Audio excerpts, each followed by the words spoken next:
I'm going to speak to our community, but from the opposite viewpoint.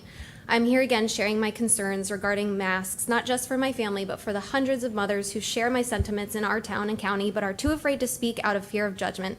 The solution should be simple, freedom of choice when it comes to masks, but it's not simple. Masking or unmasking our children has become a politically charged argument, which in my eyes is an absolute disgrace to our community. As you've seen tonight and via our emails, placing masks on children is not based on any scientific data or proof, but rather at this point has become an inhumane practice of virtue signaling. According to the CDC, among children, the mortality risk from COVID, including the Delta variant, is lower than that of the flu. There is no current data that shows that the Delta variant is more serious for children. Additionally, although Delta is more transmissible and there are more cases among children, the risk of hospitalization and death in children are not increasing. This data can be found directly on the American Academy of Pediatrics website, as can information as to why pediatric cases are inflated due to required testing by the CDC. Given this, I fail to understand how continuing to mask children, a population whose risks from COVID are so negligible, is founded in science or logic. Statistically speaking, a child in this age group is more likely to be struck by lightning, drown, or get in a car accident than die of COVID. Our children have put up with enough throughout this pandemic, yet our government and by association school boards are still holding them hostage to political theater and illogical fear-based policy masquerading as science.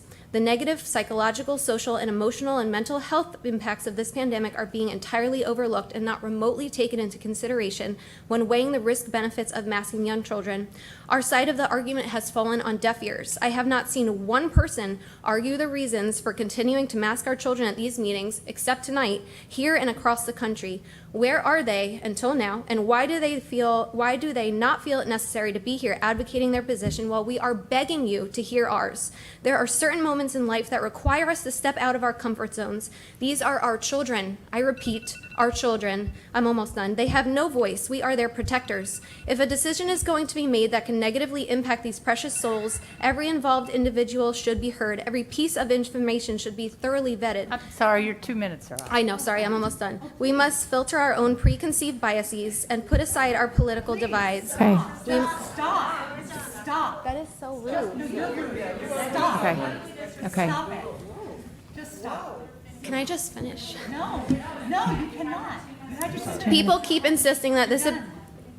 You're done. We have a limited amount of time per topic, so I just want to make sure everyone else has time to speak. Thank you.